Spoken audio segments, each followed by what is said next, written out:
In the previous video, we discussed the PeopleWare privacy guidelines. In this video, we will dig deeper into security policies and procedures regarding risk management. Information security is about preserving confidentiality, integrity, availability, and privacy. Let's delve into these core principles and understand their significance.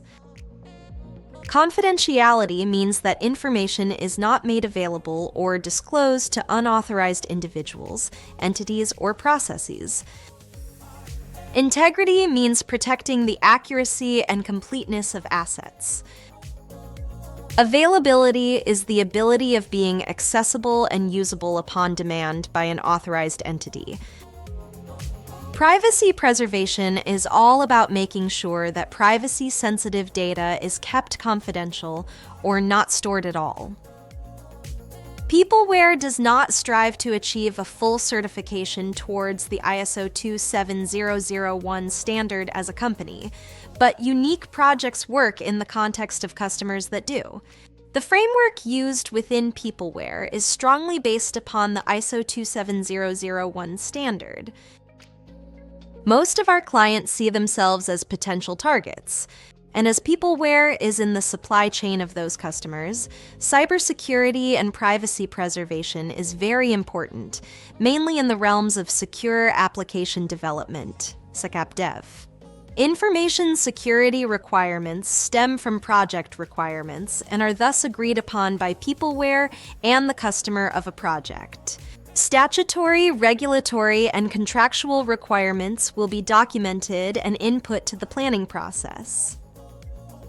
Hence, we have to identify, evaluate, treat, validate, communicate, and monitor information security and privacy risks whilst executing projects for our clients.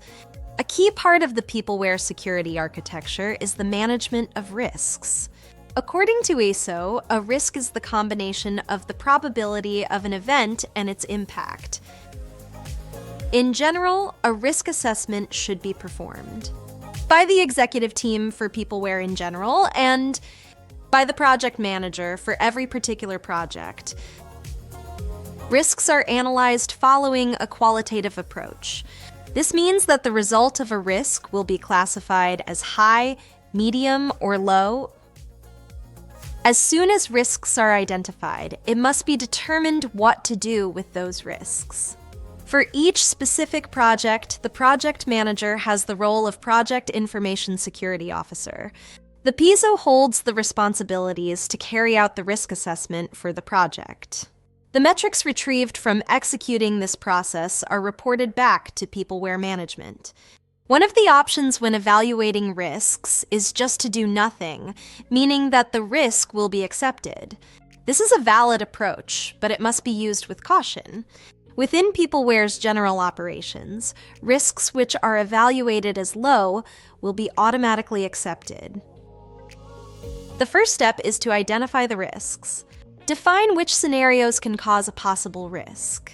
Understand how, when, and why a risk can occur, and finally determine which threats an asset could be exposed to. The next step is to analyze the risks in detail.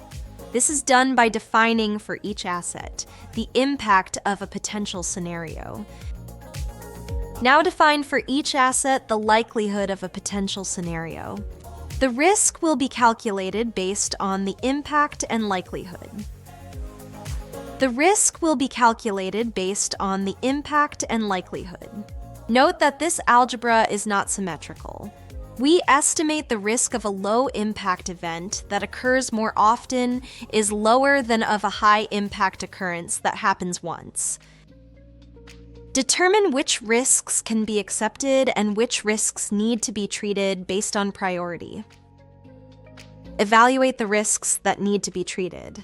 Apart from accepting the risk, 3 other options can be applied for risk treatment. Mitigate. Select preventive and/or protective controls to reduce the impact and/or likelihood of a risk. Eliminate. Take measures whereby other activities will be carried out or stopped so that the risk disappears. Transfer. The risk will be transferred to another party. And finally, provide the result of the risk assessment and the risk treatment plan to PeopleWare management and stakeholders, and ensure the following information is transferred: risk description, assets and scope, risk score, status of the risk, current controls to mitigate the risks, deadline and status of the treatment. Cool, you made it till the end! Congrats! You just leveled up in security awareness. More information on this topic can be found on Confluence using the link in the video. You're now officially more secure than before. Keep it up!